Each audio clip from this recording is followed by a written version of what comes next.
War II has offered up a lot in terms of innovation, different design aspects and elements, everything like that, and I'm a huge fan of so much of them, but throughout this past beta weekend, I ended up seeing a couple of things that didn't really make all that much sense to me. So I decided let's take a look at 5 design quirks that realistically make no sense in Call of Duty World War II. So that said, some of these things you might know of, some you probably don't, and some of these are really just design quirks that honestly just don't make any sense at all. Some are bugs.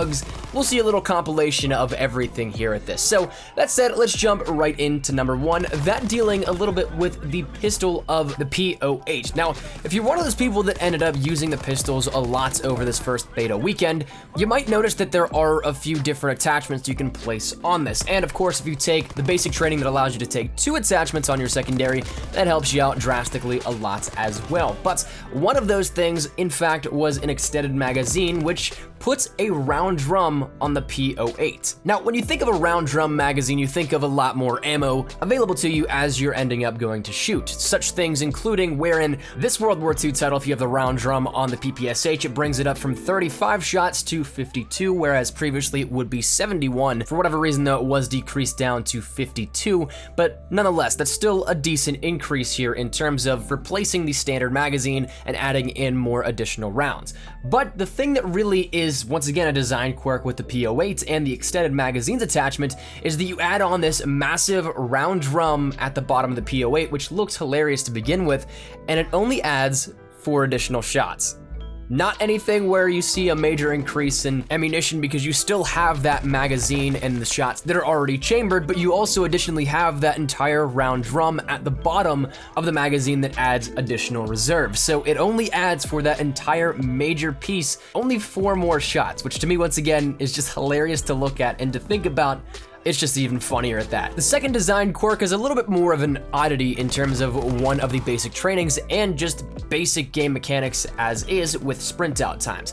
We know that sprint out times, especially for SMGs, are pretty bad at this point in time. Quick draw is rendered effectively useless on some SMGs as well because of it, but there is the basic training of Gunslinger, which will allow you to sprint and shoot at the same time, and this is where it becomes once again a little bit of a design oddity.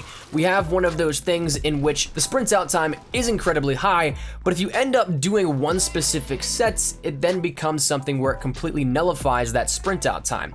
If you end up using Gunslinger and start shooting, then aim down sights while you're already holding down the trigger, it negates the sprint out in time entirely, thus effectively allowing quick draw and other features to be used properly. But this is the only time that we see a decent sprint out time to be able to aim down sight with weapons in World War II, which again is odd because it's not supposed to be like this, whereas it's only supposed to give you that ability to sprint and shoot, but it completely jumps over that cap of the sprint out time. So odd, but I guess for the time being it is nice to be able to get around that sprint out time, that issue with SMGs and other weapons. But that moves us over into the third design quirk here at this one, this dealing with pistols once again, but more so the PO8 or the 1911 depending on which one you end up using. As mentioned, you do have the ability to add attachments onto your pistol, but if you end up running duelist, you'll have the ability to have akimbo pistols, but that is something that completely changes how the gun works entirely, at least what I've seen thus far with pistols. Whether or not, once again, it's just a bug that gets changed later on down the line in either weekend 2 or at the full release,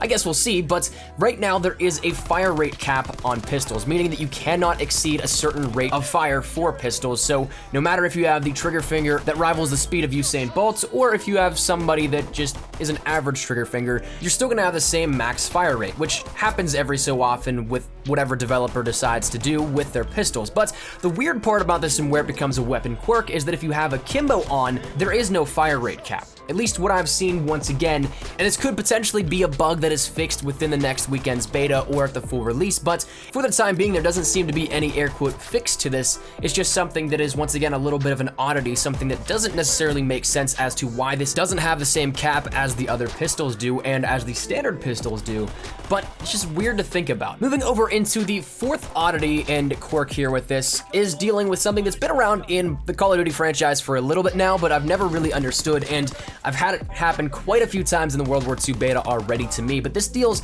with melees, not necessarily your melee weapons or anything that you do with a blade. This deals instead with your weapon as you try and melee, whereas we've gotten rid of the classic, you can still hold your primary, but as soon as you knife, it pops out your knife, and it's a one-hit melee. Call of Duty's recently gone to the system of you just instead bunt them with the stock of your weapon, and then it deals damage to it. But the one thing that I've never understood, and still continue to never understand why it does this, is why it's a 2-hit to the front and a 1-hit to the back.